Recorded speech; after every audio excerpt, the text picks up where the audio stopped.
survivor of some pretty severe domestic violence.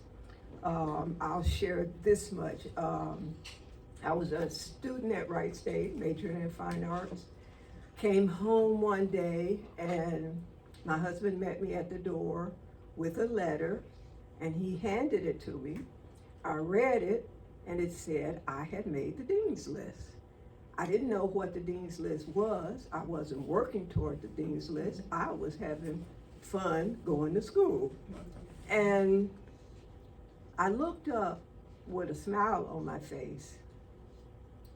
And the next thing I know, my face is gone because he has beaten me so badly in such a short amount of time that it's hard to comprehend how much damage he actually did in that short period of time.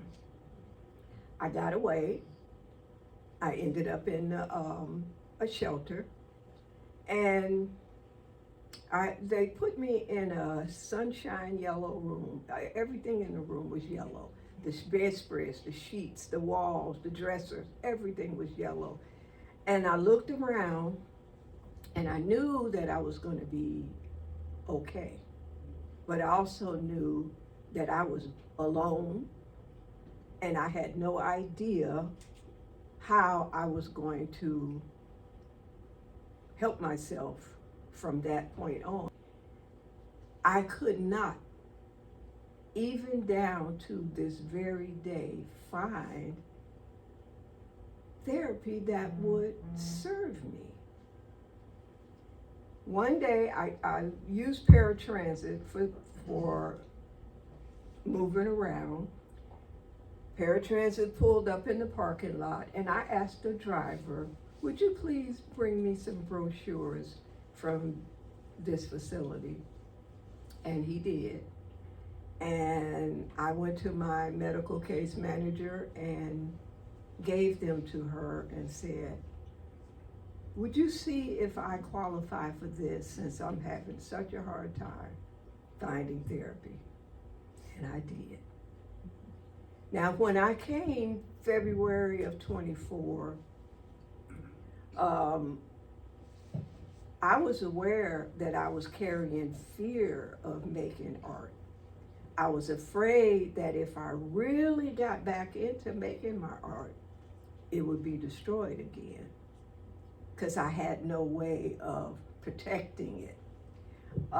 What I did do was make little tiny art, and it's over there in the notebook. And those little tiny pieces of art, I call them prayers. When you are restricted, when you are limited, when you are bound, hindered, all of those descriptive things, the creative process is the medicine that keeps you from being destroyed. It's the ointment for the wounds. And so I made little bitty tiny pieces of art because I refused to give up. So my first year here, I didn't produce anything that was about anything because the healing process was happening. I would come to class.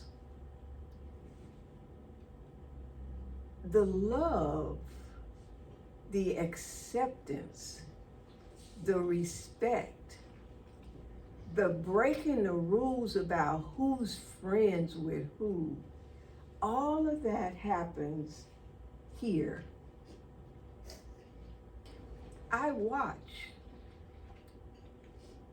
how the staff not only treated me, but how they treated other artists.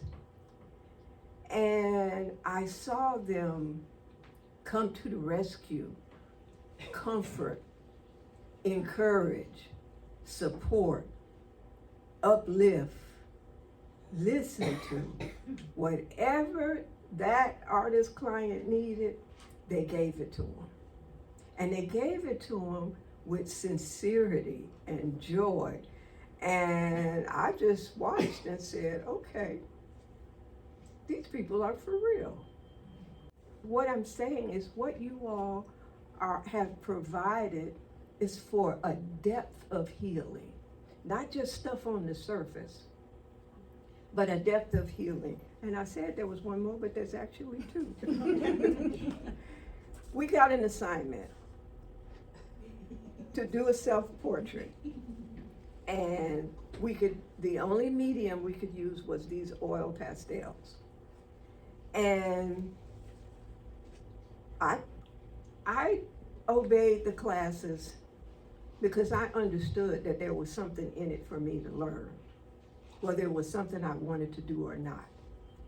And I started using them, and the outcome was miserable. So I went and looked at some other people's work, and I got a better understanding of how to use it. And I made a second attempt. The next following week, my teacher wasn't present, and I went to start to color, and what the coloring process did was activated a memory, a buried memory of when I had to walk 16 blocks to the bus stop, ride 45 minutes, and then get off the bus and walk 21 blocks to get to work. And I did that 5 days a week for 1 year and 1 day. 15 blocks to the bus stop, 45 minutes on the bus, and 21 blocks to get to work.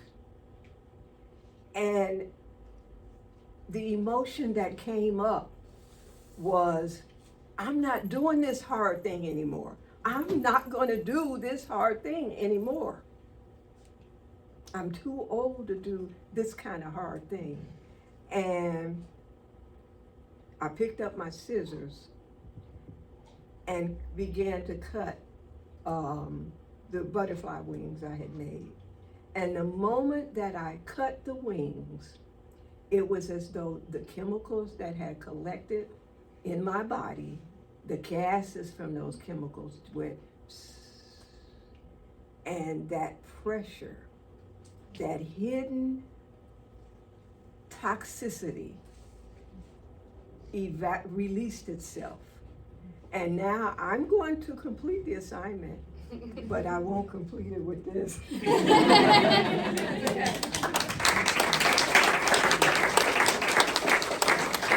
Art is medicine. Being creative, it's healing. It's medicinal. It has a physical impact on the body. It has a physical impact on the mind. And I cannot thank you enough for putting this place right here for me.